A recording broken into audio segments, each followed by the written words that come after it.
বীজ? এটা কোনো আমের বীজ না, এটা জাদুর বীজ। ওই সামনের জমিতে যে ছিটিয়ে দে। তুই যে জমিতে ফেলবি ওই জমি ফেটে গাছ হয়ে ফল ধরে যাবে তোর জন্য। তাহলে ওই ফল বিক্রি করে আমি কোটিপতি হয়ে যাব। পুরো কথা শুনে যা। তুই যে ফসল পাবি ওই ফসলের অর্ধেক আমার জন্য রেখে দিবি।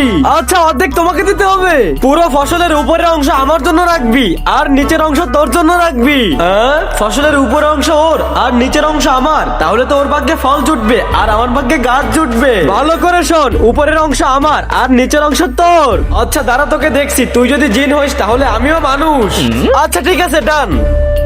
যা তুই ফসল ফলা, আমি আমার ভাগেরটা নেওয়ার জন্য চলে আসবো। এই জায়গা ঠিক আছে, এখানে এই বীজটা ছিটিয়ে দি।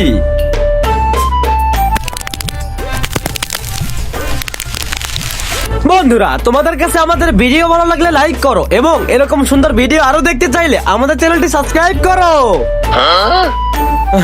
আরে বাহ, ওই জাদুর বীজ থেকে তো ফসল হয়ে গেছে।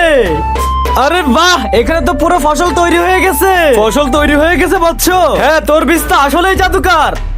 এই দেখ, আলুর ফসল লাগাইছিলাম আমি।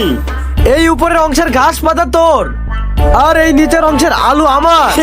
বলতেছিন এর পরের বার যে ফসল লাগাবি তুই তার উপরের অংশ তোর আর নিচের অংশ আমার। ঠিক আছে, নিচের অংশই তুমি রাখো, কোনো সমস্যা নাই।